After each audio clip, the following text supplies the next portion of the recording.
স্বাগত জানাচ্ছি আরটিভির সন্ধ্যার সংবাদে। আপনাদের সঙ্গে আছি আমি ফারজানা তানি এবং আমি ফাহমিদা সালাম।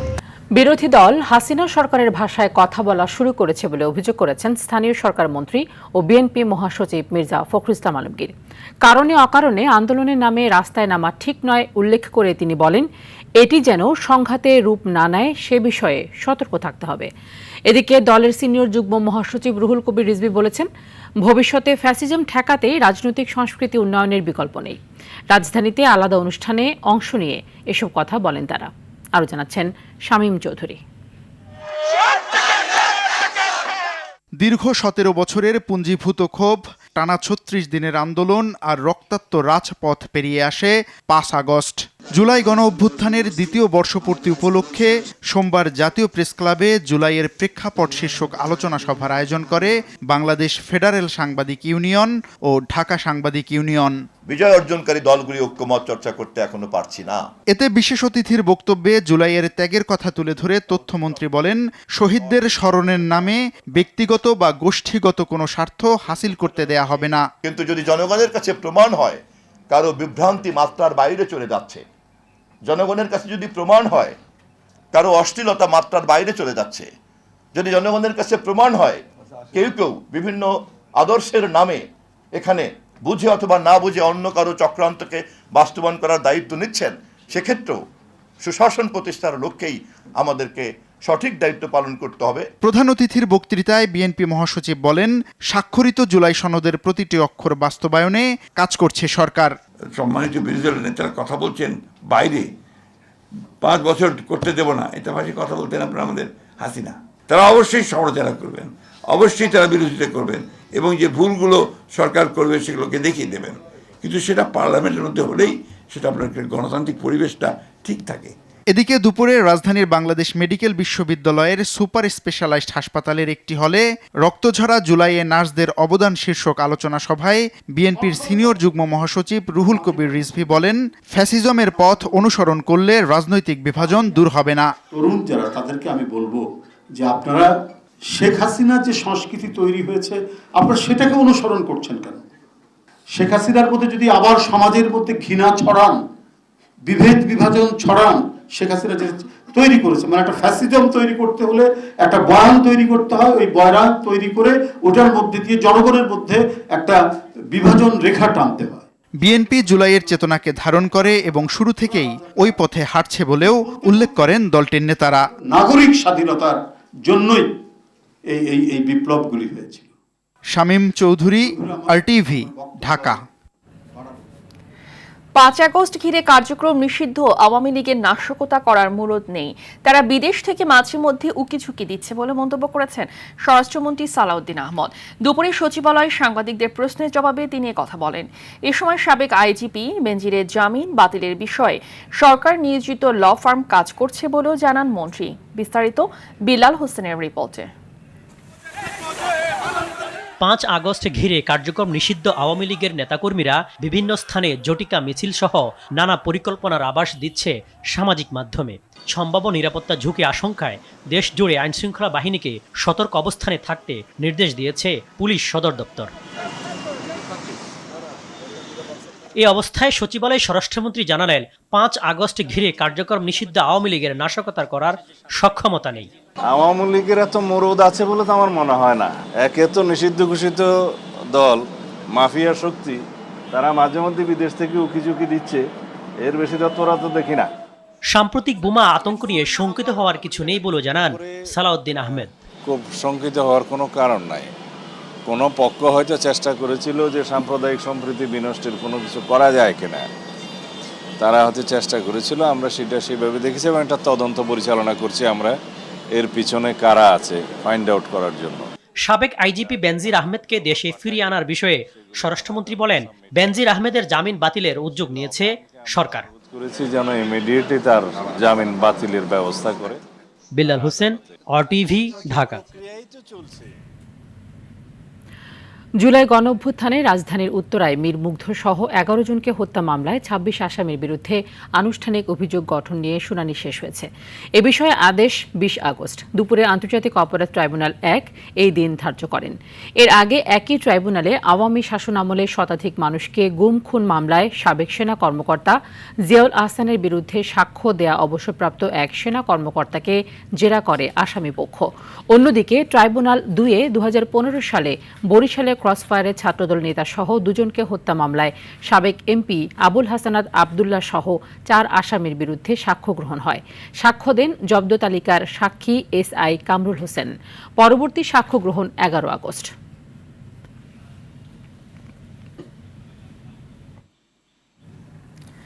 কখনো কখনো একটি শহর শুধু মানুষের পদচারণায় নয়, তাদের না বলা বেদনায়ও ভারী হয়ে ওঠে। ২০২৪ সালের ৩ আগস্ট বৃষ্টি ভেজা ঢাকার আকাশের নিচে কেন্দ্রীয় শহীদ মিনারে জড়ো হয়েছিল লাখো মানুষের বেদনা। কারো চোখে ছিল হারানোর শোক, কারো কণ্ঠে ছিল প্রতিবাদের আগুন। সেই বিকেলেই উচ্চারিত হয় একটি ঘোষণা, এক দফা। আর সেই ঘোষণায় যেন ছিল সরকার পতনের কফিনে শেষ পেরেক। আরও জানাচ্ছেন শাকিলা করিম। ২০২৪ সালের ৩ আগস্ট বাংলাদেশের রাজনৈতিক ইতিহাসে এক অবিস্মরণীয় পথ বদলের দিন। বৈষম্যবিরোধী ছাত্র আন্দোলনের ব্যানার থেকে সেদিন উচ্চারিত হয়েছিল সরকারের পদত্যাগের এক দফা দাবি। বৃষ্টি ভেজা দিনে কেন্দ্রীয় শহীদ মিনারে তখন ক্ষোভের আগ্নেয়গিরি, কারো হাতে জাতীয় পতাকা, কারো হাতে সুবিচারের আকুতি জানানো প্ল্যাকার্ড। লাখো কণ্ঠে ভেসে আসছিল একটাই হুঙ্কার, দফা ১, দাবি ১, শেখ হাসিনার পদত্যাগ। উত্তাল জনসমুদ্রে যখন এক দফা ঘোষণা হয়, গণভবন থেকে আসে আলোচনার নিমন্ত্রণ। কথা বলতে চাই, আমি তাদের সাথে কথা বলতে চাই।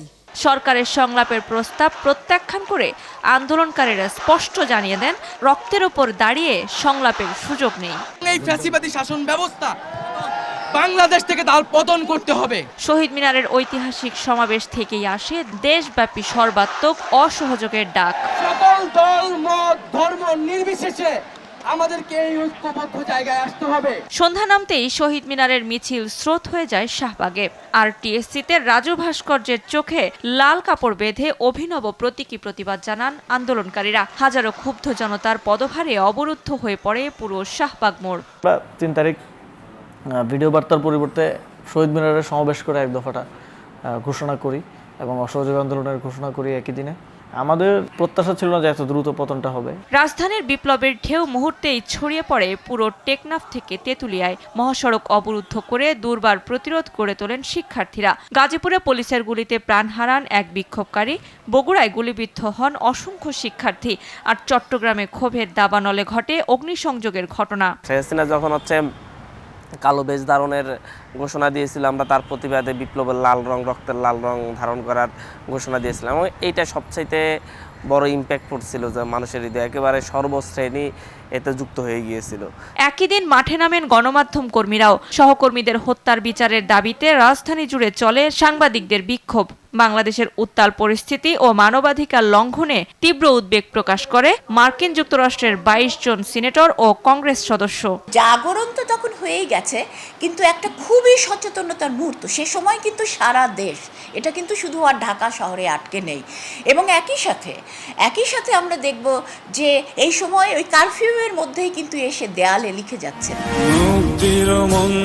৩ আগস্টের রাজপথে উচ্চারিত হয়েছিল একটি স্বাধীন স্বৈরাচার মুক্ত দেশের স্বপ্ন। তবে সেই অর্জনের পেছনে জমা আছে কারো সন্তানের তাজা প্রাণ, কারো ভাইয়ের চিরতরে হারিয়ে যাওয়া, আর হাজারো পরিবারের চিরস্থায়ী শূন্যতা। তাই ৩ আগস্ট কেবল কোনো রাজনৈতিক ইশতেহারের দিন নয়, একটি রক্ত, অশ্রু আর ত্যাগের মহিমায় লেখা এক অবিনশ্বর ইতিহাস। শাকিলা করিম, RTV, ঢাকা। চুক্তির চেয়ে কখনো কখনো গুরুত্বপূর্ণ হয়ে ওঠে বার্তা। যুক্তরাষ্ট্রের প্রেসিডেন্ট ডোনাল্ড ট্রাম্পের বিশেষ দূত সার্জিও গোরের ঢাকা সফরও তেমন এক কূটনৈতিক অধ্যায়। দৃশ্যমান অর্জন সীমিত, কিন্তু নেপথ্যের বার্তা গভীর। তাহলে এমন হাই প্রোফাইল ব্যক্তির সফর ঘিরে প্রশ্ন কি পেল বাংলাদেশ? শাকিলা করিমের আরও একটি রিপোর্ট। নানা জল্পনা আর প্রত্যাশা থাকলেও সাদামাটাভাবেই বাংলাদেশ সফর শেষ করেছেন যুক্তরাষ্ট্রের প্রেসিডেন্ট ডোনাল্ড ট্রাম্পের বিশেষ দূত সার্জিও গোর। চুক্তির কাগজে কালি খরচ হয়নি, ঘোষণার জন্য মঞ্চও বসেনি। কূটনৈতিক অঙ্গনে এই সফরকে দেখা হচ্ছে নতুন এক আস্থার সেতুবন্ধন হিসেবে। গোরের সফরকালীন বৈঠকে উঠে আসে দ্বিপাক্ষিক সম্পর্ক, বাণিজ্য, বিনিয়োগ, আঞ্চলিক নিরাপত্তা এবং ইন্দো প্যাসিফিকের পরিবর্তিত ভূরাজনীতি। তাদের দিক থেকে হয়তো তারা বিভিন্ন ইন্ডিকেশন দিতে যাচ্ছে যে তারা তাদের স্বার্থটা যেন থাকে, সেটাও যেন মানে একেবারে যেন সব চলে না যায়, সেটার ব্যাপারেও তারা মোটামুটি আমার মনে হয় বার্তা দিতে চাচ্ছে। এর বেশি আমার মনে হয় না, কারণ এত না যে একটা অ্যাগ্রিমেন্ট করেছে বা কিছু একটা করুক, খালি কথা বলেছে। হ্যাঁ, তো সেটা নিয়ে আমাদের মনে হয় না মানে অত চিন্তা করা দরকার। দেখা দরকার যে বাংলাদেশ সরকার কিভাবে এগিয়ে যাবে তার পররাষ্ট্রনীতিতে। ভিসা সহজীকরণের প্রত্যাশা অপূর্ণই রয়ে গেছে। তবে যুক্তরাষ্ট্রের ভ্রমণ সতর্কতা শিথিল হওয়াকে কূটনৈতিক অঙ্গনে দেখা হচ্ছে আস্থার প্রতীক হিসেবে। এটি শুধু নিরাপত্তা পরিস্থিতির মূল্যায়ন নয়, আন্তর্জাতিক পরিমণ্ডলে বাংলাদেশের ভাবমূর্তির জন্য ইতিবাচক সংকেত। এতদিন খারাপ ছিল, তাহলে আপনাদের সরকারি মানে আপনাদের মতামত সরকারি তো ছিল, মানে আমি যে অন্তর্বর্তীকালীন সরকার যদি বলি, তাহলে এখন আপনারা স্বীকার করছেন যে আরে তাহলে অবস্থা ভালো না। আমার রাজনীতির সদিচ্ছা থাকতে পারে, কিন্তু ব্যবসা যে করে সে তো প্রফিটটা দেখবে। সো আমেরিকার ইনভেস্টাররা যে এখানে আসবে সে তো ওই সরকারের কথায় আসবে না। পররাষ্ট্রমন্ত্রী ডক্টর খলিলুর রহমানও বলেছেন, এই আস্থা ধরে রাখার দায়িত্ব বাংলাদেশেরই। অর্থনৈতিক স্থিতিশীলতা, সুশাসন ও প্রাতিষ্ঠানিক সক্ষমতায় নির্ধারণ করবে এই ইতিবাচক বার্তা কতটা দীর্ঘস্থায়ী হবে। এটাকে আরও কিভাবে এগিয়ে নিয়ে যাওয়া যায় সে ব্যাপারে আমরা ইতিবাচক আলোচনা করেছি। সফরের গুরুত্বপূর্ণ অংশ ছিল কক্সবাজারের রোহিঙ্গা ক্যাম্প পরিদর্শন। রোহিঙ্গা সংকট শুধু মানবিক নয়, বরং আঞ্চলিক স্থিতিশীলতার সঙ্গেও গভীরভাবে যুক্ত। এই বার্তাই আবারও সামনে এসেছে ট্রাম্পের বিশেষ দূতের সফরে। এর মাধ্যমে রোহিঙ্গা সমস্যারও সমাধান করা সম্ভব। তাই যদি হয়ে থাকে তাহলে এটাও জানার বিষয়। তো আমার মনে হয় যে এগুলো পরিষ্কার হতে চাচ্ছে। কূটনীতির সব সাফল্য ঘোষণাপত্রে লেখা থাকে না, কিছু সাফল্য সময়ের ভাঁজে নিজের ভাষা খুঁজে নেয়। সার্জিও গোরের ঢাকা সফরও হয়তো তেমনই এক নীরব বার্তা, যেখানে প্রত্যাশার সব উত্তর মেলেনি, কিন্তু ভবিষ্যৎ সম্পর্কের নতুন সমীকরণ রচনার ইঙ্গিত স্পষ্ট। শাকিলা করিম, RTV, ঢাকা। বাংলাদেশ চীন সম্পর্ককে আরও কৌশলগত উচ্চতায় নেয়ার প্রত্যাশা ব্যক্ত করেছেন বাংলাদেশ ও চীনের প্রতিনিধিরা। রাজধানীর Bangladesh institute of international and strategic study BIISS এর অডিটোরিয়ামে কম্পারেটিভ গভর্নেন্স ফোরাম এর উদ্বোধনী অনুষ্ঠানে কথা বলেন বক্তারা। অনুষ্ঠানে বাংলাদেশে নিযুক্ত চীনের রাষ্ট্রদূত ইয়াও ওয়েন বলেন, সাম্প্রতিক উচ্চ পর্যায়ের যোগাযোগের মাধ্যমে দুদেশের সম্পর্ক নতুন উচ্চতায় পৌঁছেছে। প্রধানমন্ত্রী পররাষ্ট্র বিষয়ক উপদেষ্টা Humayun Kabir belt and road উদ্যোগ, অবকাঠামো উন্নয়ন ও আঞ্চলিক যোগাযোগে চীনের সঙ্গে সহযোগিতা আরও জোরদারের উপর গুরুত্ব দেন।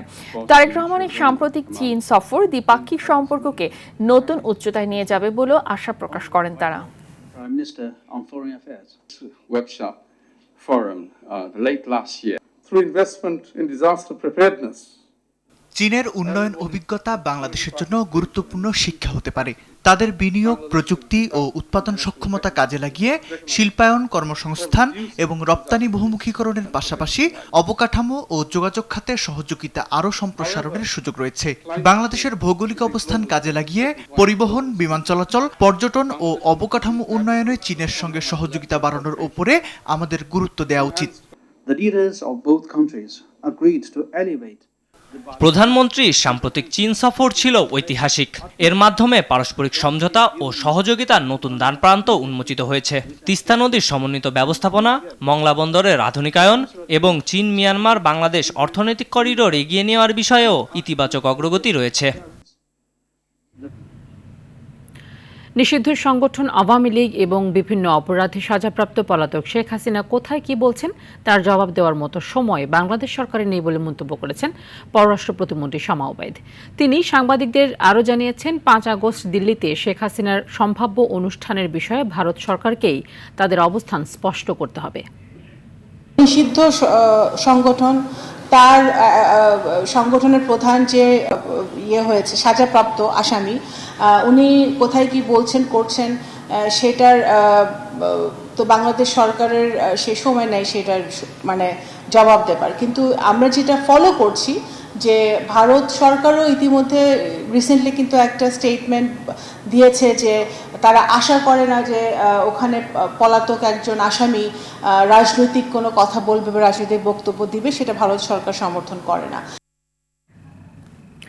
জ্বালানি সংকট মোকাবেলায় দেশের গুরুত্বপূর্ণ সরকারি ভবনগুলোতে পর্যায়ক্রমে সৌর প্যানেল স্থাপন করার নির্দেশনা দিয়েছেন প্রধানমন্ত্রী তারেক রহমান।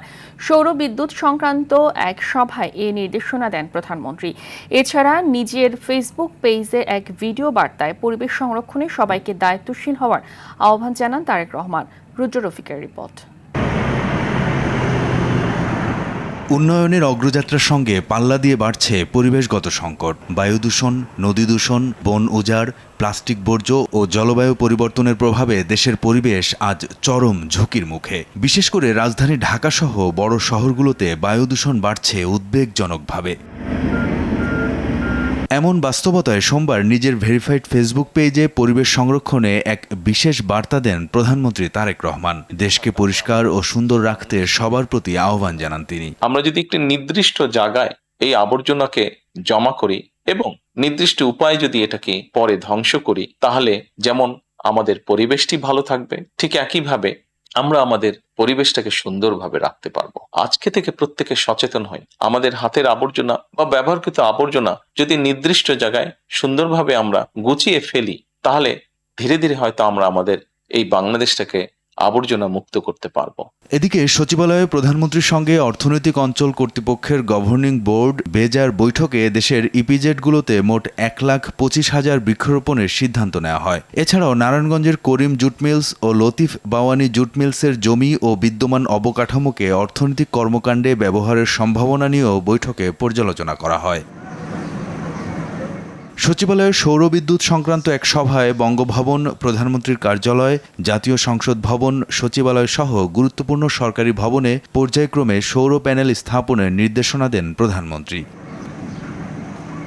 এদিন সচিবালয়ে প্রধানমন্ত্রীর সঙ্গে সৌজন্য সাক্ষাৎ করেন দক্ষিণ কোরিয়ার বাণিজ্যমন্ত্রী ইও হানকু। বৈঠকে দ্বিপাক্ষিক বাণিজ্য ও অর্থনৈতিক সহযোগিতা নিয়ে বিস্তারিত আলোচনা হয়। দক্ষিণ কোরিয়ার ব্যবসায়ীদের বাংলাদেশে খেলনা, ইলেকট্রনিক্স, টেলিযোগাযোগ, অটোমোবাইল, সেমিকন্ডাক্টর এবং জাহাজ নির্মাণ খাতে বিনিয়োগের আহ্বান জানান তারেক রহমান। রুদ্র রফিক, RTV, ঢাকা। তরলীকৃত প্রাকৃতিক গ্যাস LNG সরবরাহ কমে যাওয়ায় প্রায় 2 সপ্তাহ ধরে রাজধানী সহ সারা দেশে তীব্র গ্যাস সংকট চলছে। এতে সবচেয়ে বেশি ভোগান্তিতে পড়েছেন CNG চালিত যানবাহনের চালক, শিল্প উদ্যোক্তা এবং নগরবাসী। বিভিন্ন এলাকার বাসাবাড়িতে গ্যাসের চাপ কম থাকায় চুলা জ্বলছে না, ফলে রান্না করতে চরম ভোগান্তিতে পড়ছেন বাসিন্দারা। এদিকে CNG স্টেশনে দীর্ঘ সময় লাইনে দাঁড়িয়েও চালকরা পাচ্ছেন না পর্যাপ্ত গ্যাস। ওয়ালিদ সিদ্দিকী রিপোর্টে বিস্তারিত। দেখেন আপনারা, দেখছেন জ্বলেই না। চুলা জ্বালানোর ব্যর্থ চেষ্টা করছেন এই গৃহিণী। রাজধানীর বেশিরভাগ এলাকার বাসাবাড়িতেই দিনের বেলায় মিলছে না কোনো গ্যাস। একদিন রান্ধে 3 দিন 4 দিন খাই। রান্না বান্নার জন্য বাধ্য হয়ে মাটির চুলা বা সিলিন্ডারের উপর নির্ভর করতে হচ্ছে। ফলে বিপাকে পড়েছেন নিম্ন আয়ের মানুষেরা। কি করবো, 2 টাকা কামাই হয়ে 3 টাকা ভাত আনি আমি আর নাস্তা করতে পাতা ভাতি খাম আমি। গ্যাস নাই, কি করবো, ভাতা তো নাই আমার। চাল নিগড়ে আইতেছি, ভাত কালকের ভাত মার গাল তারলাম না, এই অবস্থা রাখছি। 15-20 দিন ধরে গ্যাস নাই। আমরা সিলিন্ডার আমরা তো কেনার মতো তো ক্ষমতা নেই, একটা কিনতেই তো অনেক সমস্যা। এদিকে CNG স্টেশনে দীর্ঘ লাইনে দাঁড়িয়েও পর্যাপ্ত গ্যাস পাচ্ছেন না চালকরা, পাচ্ছেন না নিয়মিত ট্রিপ নিতে। এতে কমেছে আয় রোজগারও। 180 টাকার গ্যাস উঠে, যার মধ্যে 250-300 টাকা দরকার, এদের মধ্যে 50টা 70টা 80টা উঠে, 2 বার লোন লাগে, আমরা জমা দিতে পারি না। ভাড়ার টেনশন করবো না এই গ্যাসের টেনশন করবো? লাইনে বসে আছি 3 ঘন্টা ধরে। 2 দিন ধরে দিনের বেলায়ও গ্যাস মেলায় কিছুটা স্বস্তি ফিরেছে CNG স্টেশনগুলোতে, তবে চাপ কম বলে জানান সংশ্লিষ্টরা। গতকাল সারাদিনই গ্যাস ছিল, আজকে ওই পর্যন্ত আছে, মানুষও একটু স্বস্তি পাচ্ছে। পর্যাপ্ত পায় নাই, কয়েকদিনের চাইতে আজকে একটু বেশি। গ্যাস নিতে মনে করেন 4 ঘন্টা 5 ঘন্টা লাগতো, এখন 1 ঘন্টা 1.5 ঘন্টার ভিতরে নেওয়া যাইতেছে। অতি দ্রুত সংকট নিরসনের মাধ্যমে গ্যাস সরবরাহ স্বাভাবিক করার দাবি চালকদের। ওয়ালিদ সিদ্দিকী, RTV, ঢাকা। প্রায় 5.5 কোটি টাকার জ্ঞাত আয় বহির্ভূত সম্পদ অর্জনের মামলায় ছাগলকাণ্ডে আলোচিত এনবিআরের সাবেক কর্মকর্তা মতিউর রহমানের বিরুদ্ধে চার্জ গঠন করে বিচার শুরুর আদেশ দিয়েছে আদালত। সোমবার সকালে ঢাকার বিভাগীয় স্পেশাল জজ আদালত এ আদেশ দেয়। একই সঙ্গে আগামী 14 সেপ্টেম্বর এ মামলায় সাক্ষ্য গ্রহণের দিন ধার্য করেন আদালত। শুনানিতে মতিউর রহমানের পক্ষে জামিন আবেদন করা হলেও আদালত তা নামঞ্জুর করে কারাগারে পাঠানোর নির্দেশ দেওয়া হয়েছে। এ মামলায় দুদকের অভিযোগ, মতিউর রহমান জ্ঞাত আয় বহির্ভূত প্রায় 5.41 লাখ টাকার সম্পদ অর্জন করেছেন। একই সাথে এসব সম্পদের তথ্য গোপন করেছেন। এ মামলায় তিনি 2025 সালের জানুয়ারি থেকে কারাগারে রয়েছেন। আজকে বিজ্ঞ আদালত শুনানি শেষে তার বিরুদ্ধে 1,27,00,000 টাকার তথ্য গোপনের অভিযোগে তার বিরুদ্ধে 26(2) এবং 5,40,00,000 টাকা জ্ঞাত আয় বহির্ভূত সম্পদের জন্য 27(1) ধারায় চার্জ গঠন করেছেন। এছাড়াও তিনি একজন পাবলিক সার্ভেন্ট, সেই জন্য তার বিরুদ্ধে 5(2) ধারায় সম্পদ বিবরণী, অর্থাৎ তিনি যে অপরাধ করেছেন সেটার জন্য 5(2) ধারায় চার্জ গঠন করেছেন। 21/9/2026 আদেশের জন্য ছিল, কিন্তু ওই দিন বিজ্ঞ আদালত ছুটিতে থাকার কারণে আজকে 3/9-তে এই দিন ধার্য ছিল, 3/8, এবং আজকে বিজ্ঞ আদালত চার্জ গঠন করেছে। আমরা চার্জ থেকে অব্যাহতির পিটিশন দিয়েছিলাম। বিজ্ঞ আদালত আমাদের চার্জ গঠনের আদেশ পিটিশন নামঞ্জুরপূর্বক আসামির বিরুদ্ধে চার্জ গঠন করেছে। সীমান্ত কিংবা অন্য কোনো দেশ নয়, খোদ ঢাকাতেই এখন তৈরি হচ্ছে ইয়াবা। দক্ষিণ কেরানীগঞ্জের একটি ভবনে কেমিক্যাল ব্যবসার আড়ালে 10 বছর ধরে ইয়াবা তৈরি করছিল একটি চক্র। কারখানাটিতে অভিযান চালিয়ে মূল হোতা ও তার সহযোগীকে গ্রেফতার করেছে র্যাব। র্যাব 2 এর অধিনায়ক জানিয়েছেন, দেশে এমন কারখানা আরও আছে কিনা খতিয়ে দেখা হচ্ছে। বিস্তারিত সাকিবুর রহমানের রিপোর্টে। ঢাকার দক্ষিণ কেরানীগঞ্জের মদিনা কমপ্লেক্স, এখানে দীর্ঘ 10 বছর ধরে কেমিক্যাল ব্যবসার আড়ালে তৈরি করা হতো মরণঘাতী মাদক ইয়াবা। কেমিস্ট নাসির চট্টগ্রাম থেকে কাঁচামাল এনে তৈরি করত এসব মাদক। ইয়াবা তৈরির পর দেশের বিভিন্ন স্থানে তা সরবরাহ করত আর মানুষকে বলতো রং ও কেমিক্যালের ব্যবসা করে সে। মদিনা কমপ্লেক্সের 2টি দোকানে চলছিল ইয়াবা তৈরি ও বিক্রি রমরমা ব্যবসা। আমরা তো জানতাম এটা কেমিক্যালের গোডাউন, কিন্তু কখনো যেরকম কিছু হবে কখনো ভাবতে পারিনি আমরা। রঙের গোডাউন আছিল ওই নিচে, এই পাশে ছিল রঙের গোডাউন, আর এখানে কালার তৈরি হয় রঙের, এটাই জানতাম আমরা। র্যাবের অভিযানে কারখানা থেকে ইয়াবা তৈরির 2টি মেশিন, 17 কেজি কাঁচামাল ও 33,000 পিস ইয়াবা উদ্ধার করা হয়েছে।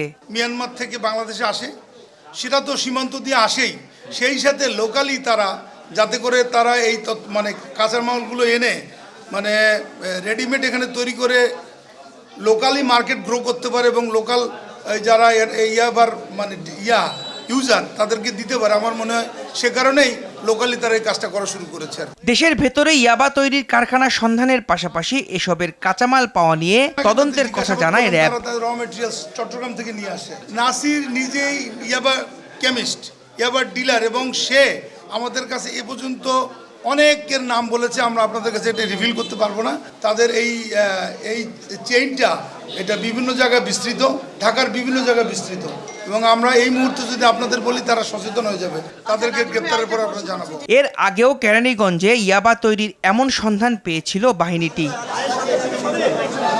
সাকিবুর রহমান, RTV, ঢাকা।